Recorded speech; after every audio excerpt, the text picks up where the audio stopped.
तहरीक इंसाफ बहुत टूट फूट का शिकार है। फॉरवर्ड ब्लॉक की खबरें आ रही हैं, गौहर खान साहब एक बात करते हैं, शेर अफजल मरवत साहब दूसरी बात करते हैं। कोई कहता है कि खान साहब ने कहा था कि मजलिस वहदतुल मुस्लिमीन को ज्वाइन करना है, कोई कहता है कि नहीं उन्होंने कहा था कि सुन्नी इत्तेहाद काउंसिल को ज्वाइन करना है, कोई कहता है कि ये गलत कह रहा है, कोई कहता है कि वो गलत कह रहा है। आप एक कौमी जमात हैं, आपका बिहेवियर तो ऐसा है जिस तरह छोटे बच्चे आपस में लड़ते हैं। कोई कहता है कि जी रीमा खान साहिबा को रोल ना दिया जाए। वो बिजनेसमैन जिन्होंने टैक्स का हुजम बढ़ाया, वो खवातीन बिजनेसमैन जिन्होंने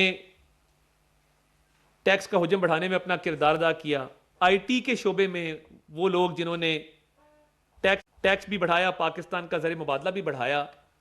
तो ये पहली दफ़ा है कि हुकूमत पाकिस्तान उनको एजाज़ात से नवाजने जा रही है और बाकायदा वज़ीर आज़म हाउस में इसकी एक तकरीब रखी जा रही है जिसमें वज़ीर आज़म इन टैक्स अदा करने वाले उन लोगों को जिन्होंने अपनी कौमी जिम्मेदारी समझते हुए ज़्यादा से ज़्यादा टैक्स अदा किया है, इन टैक्स अदा करने वाले उन लोगों को जिन्होंने अपनी कौमी जिम्मेदारी समझते हुए ज़्यादा से ज़्यादा टैक्स अदा किया है या एक्सपोर्ट करने में, एक्सपोर्ट सेक्टर को बढ़ाने में अपना किरदार अदा किया है, उनको नवाजा भी जाएगा, उनको एजाज़ात भी दिए जाएंगे। और ये पूरे मुल्क के लिए एक मैसेज है कि जो टैक्स अदा करने वाले लोग हैं वो काबिल सताइश हैं, हम उन्हें खराज तहसीन पेश करते हैं। और जो टैक्स पे नहीं करते, टैक्स अवॉइडेंस, टैक्स इवेजन में मुलव्वस हैं, वो कार्रवाई भी अमल में लाई जा रही है। तो ये जो मुआशी इस्लाहात का सिलसिला है ये बड़ी तेज़ी के साथ जारी है और इस माह रमज़ान में भी अवाम को रिलीफ प्रोवाइड करने के लिए वज़ीर आज़म साहब ने पूरे मुल्क में वज़रा की ड्यूटियाँ लगाई। कल भी वज़रा ने यूटिलिटी स्टोर्स के दौरे किए, आज भी जाम कमाल साहब भी दौरे पर गए, आज़म नज़ीर तारक साहब वज़ीर कानून ने भी दौरा किया और ये बड़ा एक मौसर एक निज़ाम बनाया गया है कि लोगों तक खुद पहुंचा जाए और इस बात की तस्दीक की जाए कि माह रमज़ान में अशियाए खुर्दोनोश जो हैं वो रेट लिस्ट के मुताबिक सस्ते दामों मुहैया की जा रही हैं कि नहीं की जा रही। तो इस पर भी बड़ी तवज्जो है और इसकी भी निगरानी हो रही है। तो मैं ये समझता हूँ कि ये इस मुल्क की मईशत में बेहतरी लाने के लिए तमाम इक़दामात जो हैं उस हवाले से रोड मैप्स बन रहे हैं और इंशाअल्लाह ताला बहुत जल्द इसके असरात आपको नज़र आएंगे। और वज़ीर आज़म की तमाम तर तवज्जो मुआशी इस्लाहात पर मरकूज़ है। कल रिकोडेक की मीटिंग की जिसमें उसको उस माइनिंग को मौसर तरीके से करने के हवाले से, रोड एक्सेस प्रोवाइड करने के हवाले से, पोर्ट का एक्सेस प्रोवाइड करने के हवाले से, इंफ्रास्ट्रक्चर के हवाले से कि ज़्यादा से ज़्यादा पाकिस्तान को, पाकिस्तान की मईशत को रिकोडेक के प्रोजेक्ट से फ़ायदा हो सके, उस प्रोजेक्ट की तमाम तर जो इंफ्रास्ट्रक्चर है उसको जल्द अज जल्द मुकम्मल करने की, तमाम सहूलियात देने की, हुकूमत की मुकम्मल ताउन की उन्होंने यकीन दहानी कराई और उसमें ज़ाती दिलचस्पी लेके उन्होंने ये मीटिंग की कि ये वो प्रोजेक्ट्स हैं जिससे पाकिस्तान के ज़र मुबादला में भी इजाफा होगा, मईशत में बेहतरी आएगी। तो मैं समझता हूँ कि ये हमारा जो पहले महीने के अंदर ही तमाम तर वो इक़दाम किए जा रहे हैं जो ज़रूरी थे और इस एजेंडे को तेज़ी से आगे लेकर बढ़ेंगे। एक हमारा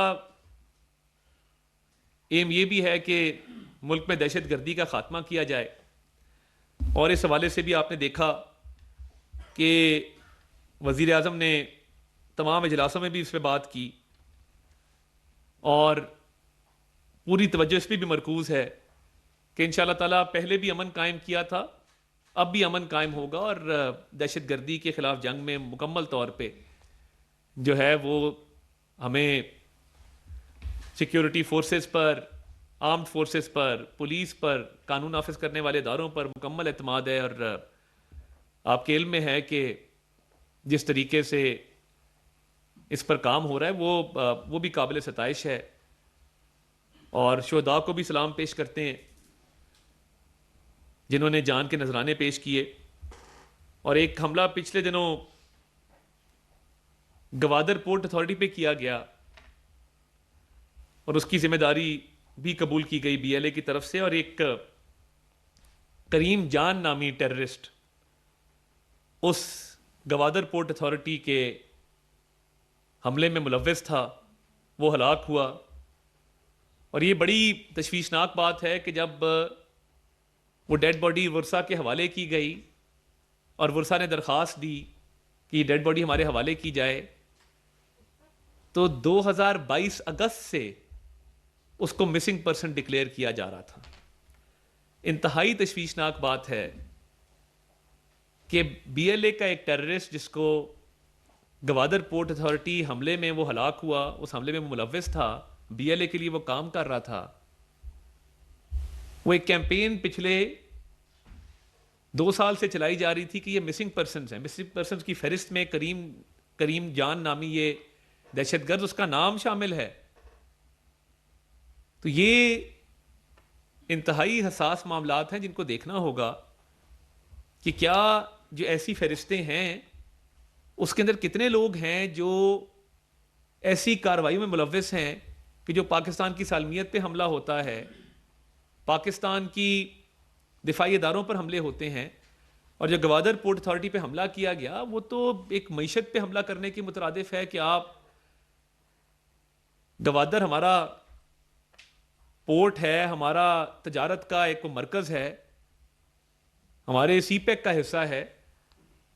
तो ये मैं चाहता था कि इस पे भी बात हो कि ये जिस तरीके से 2022 से इस दहशतगर्द को लापता अफराद की फहरिस्त में शामिल किया गया था और एक एजिटेशन की जा रही थी और आवाज़ उठाई जा रही थी कि ये मिसिंग पर्सन में शामिल है, हकीकत ये निकली कि वो गवादर पोर्ट अथॉरिटी के हमले में मुलव्वस हुआ और वहां पे सिक्योरिटी फोर्सेस की फायरिंग में मारा गया।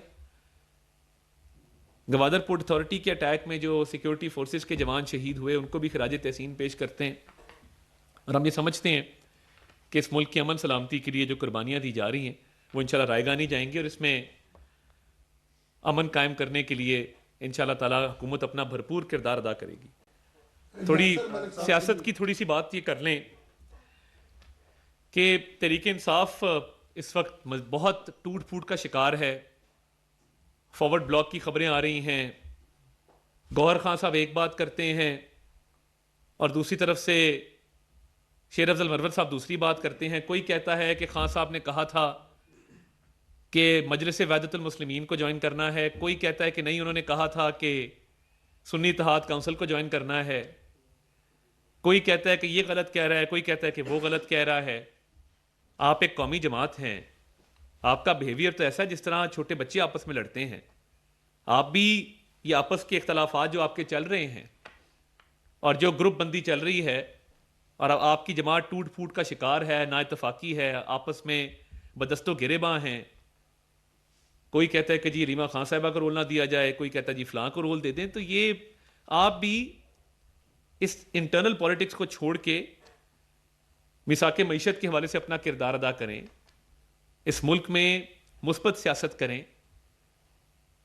और आप कभी वो IMF को लेटर निकल आता है आपका, कभी आप अब यूरोपियन यूनियन को कह रहे हैं कि इलेक्शन की तहकीकात की जाए और उसकी रिपोर्ट शेयर की जाए। भाई आप इलेक्शन कमीशन में जाएं, आप इलेक्शन ट्राइब्यूनल्स में जाएं, आप लॉबिंग फर्म्स हायर करते हैं बाहर। पहले आप कहते थे कि हम कोई गुलाम हैं, इंपोर्टेड हुकूमत और गुलामी नामंजूर, तो अब आप वहां पे लॉबिंग फर्म्स हायर करके, तो डोनाल्ड डू ने जो कहा कि सर्टिफाइड झूठा करार दिया उसने आपको और दूध का दूध और पानी का पानी हुआ, तो आप क्या चाहते हैं? अब वहां पे बयानात कभी आप किसी से दिलवा देते हैं और आपको तो चाहिए ना मुल्क के अंदर सियासत करें। तो आप ये कभी अमेरिका में लॉबी करते हैं, कभी यूरोपियन यूनियन को कहते हैं, कभी GSP प्लस के हवाले से, कभी IMF के हवाले से, कभी बाहर मुजाहरे करते हैं। तो कौमी धारे में आए, यहाँ पे सियासत करें। आपने तो हम कोई गुलाम है का नारा लगाया था, तो आप वहां से क्या मदद तलब कर रहे हैं? और आप यहाँ पे मईशत के हवाले से कोई तजावीज़ हैं वो दें, आम आदमी के मसाइल हल करने में अपना किरदार अदा करें। आप इलेक्ट होके आए हैं, एक सूबे की हुकूमत आपके पास है, तो आप अभी भी आपस की लड़ाइयाँ और कभी इसको खत लिख, कभी उसको कह, सोशल मीडिया पे आप यूरोपियन यूनियन को कह रहे हैं कि जी आप कोई रिपोर्ट हमें दें इलेक्शन के ऊपर। तो आप पाकिस्तानी शहरी हैं, आप पाकिस्तान में बात करें, आप इलेक्शन ट्राइब्यूनल्स में जाएं, आप ECP में जाएं। तो मैं समझता हूँ कि एक कौमी धारे में भी हमें इत्तेहाद व इत्तेफाक पैदा करने की ज़रूरत है। इनके आपस के इख्तलाफात बहुत होंगे और पार्टी बड़ी टूट फूट का इनका शिकार है, मगर इनको चाहिए कि मुस्बत किरदार अदा करें और जिम्मेदार पाकिस्तानी शहरी की तरह नेशन बिल्डिंग में और मुल्क की मईशत को संवारने में अपना किरदार अदा करें। और सोशल मीडिया पे भी जो कैंपेन्स चलती हैं फेक न्यूज़ के हवाले से, देखिए इसको भी अब बस कर दें। हमने मईशत को ठीक करना है, महंगाई, बेरोज़गारी, गुर्बत का खात्मा करना है, और यही इंशाल्लाह ताला हमारा एम है कि अगले बहुत जल्द इंशाल्लाह ताला इन तमाम मसाइल का तदारक जो है वो किया जाए। बहुत शुक्रिया। यासर मलिक दुनिया न्यूज़। ये बताइएगा कि आज चीमा साहब के बच्चों की HSM कॉलेज में जो फीस माफ़ी वाला मामला है गवर्नर की जानिब से रखा गया, उसका प्रिंसिपल जो है HSM कॉलेज की, उन्होंने इस्तीफा भी दिया और उन्होंने कहा कि मैं इस मुल्क में नहीं रहती, मैं बाहर चली जाऊंगी। इस मामले पर आप क्या कहेंगे? और एक और इसके साथ सवाल है, गुज़िश्ता रोज़ आपको बताया था सहाफ़ी इसरार राजपूत वाला मामला जो है उस पर आपने किससे बात की और क्या कोई उसमें पेशरफ्त हो रही है? सर अभी तक उसको पेश नहीं किया गया अदालत में। बहुत शुक्रिया जी। जहाँ तक आहत खान चीमा साहब का मामला है, उसमें 3 साल उनके बच्चे वहाँ पे नहीं पढ़ रहे थे। अब कानून इस बात की इजाज़त देता है कि आप जगह पढ़ नहीं रहे तो फिर ना पढ़ने की फ़ीस तो नहीं अदा की जाती। और वो एक एप्लीकेशन उन्होंने दी, कानून के मुताबिक दी, रूल्स के मुताबिक दी कि मेरे बच्चे अब वहाँ पे नहीं पढ़ रहे, तो जब पढ़ नहीं रहे तो फिर फीस किस बात की अदा की जाए। और देखें, हम तो वो लोग हैं जिन्होंने एजुकेशन रिफॉर्म्स किए मुल्क के अंदर, जो पीफ स्कॉलरशिप्स लेके आए, पंजाब एजुकेशन फाउंडेशन का कॉन्सेप्ट लेके आए, लैपटॉप्स का जो है वो इजरा किया। तो ये इसको गलत रंग दिया जा रहा है। अगर आप उस रिपोर्ट को उसका बगौर जायज़ा लें और उसको तफसील से पढ़ें तो ऐसा नहीं था कि उनके बच्चे पढ़ रहे थे और उन्होंने कहा जी बच्चे मेरे पढ़ रहे हैं मगर मुझे फ़ीस माफ़ी दी जाए।